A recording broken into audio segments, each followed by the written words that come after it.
యాదగిరిగుట్ట ఆలయ గోదాంలో చింతపండు దొంగతనం. ఇక చూడూరు ప్రజల ముచ్చట ఏమి ఉంటుంది చూ సామెత. గుర్రం గుడ్డిదైనా దానికి తక్కువ లేదన్నట్టు కింది స్థాయి పనోన్ దగ్గర నుంచి పై స్థాయి అధికారి దాకా ఏడ దొరికితే ఏడ దోసుకు తిందామా అన్నట్టే ఉంది కథ. ఈ ఆలయంలో దోసుకు తింటారు, దొంగతనాలు చేస్తున్నట్టు అర్థం కాదు. సిగ్గు శరం మంచి మానవత్వం ఏమైనా ఉందా అరవై అసలు?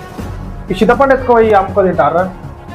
ఏం మనుషులు తయారయ్యారా? ఏం డ్యూటీలు చేస్తున్నారు మీరు? చిత్తం శివుని మీద భక్తి చెప్పుల మీద అన్నట్టు చేసే ఉద్యోగం ఏమో దేవస్థానం గుడిలా, ఎత్తుకోయేది చింతపండు. జీతాలు సరిపోతారు ఎవరా మీకు? నాకు ఒక్కసారి ప్రజలారా, ఈనాడు యాదగిరిగుట్ట మీద అసలు భక్తులు ఇచ్చినటువంటి కానుకలేంది, బంగారం ఏంది, వెండేంది, ఆ దేవస్థానానికి ఉన్నటువంటి బంగారం ఏంది అంత బయట పెట్టాలి అధికారులు. ఎందుకంటే చింతపండు ఎత్తుకుపోయినప్పుడు ఇక పెద్ద పెద్ద వాటిగా కన్నేరని చెప్పేసి ఏం నమ్మకము? ఒకసారి ఈనాడు భక్తులు ఇచ్చినటువంటి దాతలు వచ్చి ఇచ్చినటువంటి ఏదైతే బంగారం కానీ వెండి కానీ ఆ దేవస్థానానికి ఎన్ని కిలోల బంగారం ఉంది, ఎంత వెండి ఉంది, ఇదంతా లెక్కలు బయట పెట్టాలి. ఈనాడు ఒకసారి ఆలయ యువ గారు ఏం చేస్తున్నారు, ఏం కమాయి చేస్తున్నారు, ఎందుకున్నారు మీరు, ఎట్లా ఎత్తుకోబోతున్నారు చింతపండు? ఈనాడు చింతపండు ఎత్తుకోపోయినప్పుడు అసలు ఏమేమి ఎత్తుకోబోతున్నారో కూడా ఈనాడు మనం ఆలోచించుకోవాలి. ఈనాడు అధికారులు ఏం చేస్తున్నారు ఒకసారి మనం ఆలోచించుకోవాలి. ఏం పనితనం చేస్తున్నారు మీరు, ఎట్లా జీతాలు తీసుకుంటున్నారు? పట్టుబడ్డ సురక్ష ఏజెన్సీ ఉద్యోగులు. సురక్ష ఏజెన్సీలు కాదు, వీళ్ళు దేవస్థానం దొంగలు అనమాట. పేరుకు సురక్ష ఏజెన్సీ అని ఉంది ఒకటి పేరు. ఈ ఏజెన్సీ మీద విచారణ చేపట్టాలి. ఇంకేమేమి ఎత్తుకోబోతున్నారు? చక్కెర, నూనె, పప్పులు, నెయ్యిలు, నూనెలు ఏమేమి ఎత్తుకోబోతున్నారు? జీడిపప్పులు. ఏం దొంగలు తయారయ్యారా నాయన? ఉద్యోగుల హస్తం ఉందని ఆరోపణలు ఖచ్చితంగా ఉంటుంది. ఇదంతా ఒక టీం వర్క్ లాగా ఉంటుంది. విచారణ చేపట్టాలి. టోటల్గా అసలు దేవస్థానం ఆస్తులు ఏమేమి ఉన్నాయో బయట లెక్క పెట్టాలి.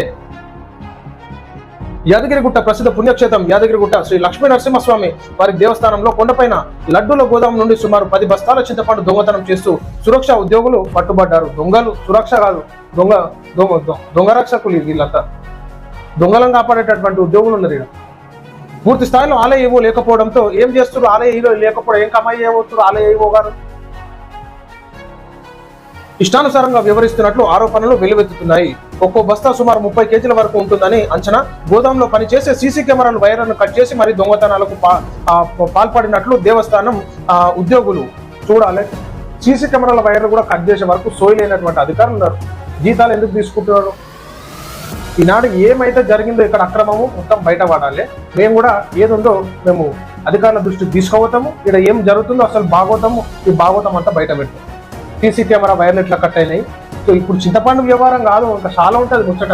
ఏదో పట్టుకురు కాబట్టి ఈనాటికి ఇది చూపిస్తున్నారు, ఇంకా చాలా వ్యవహారాలు ఉంటాయి. ఆ కథ ఏందో మేము బయట పెడతాం.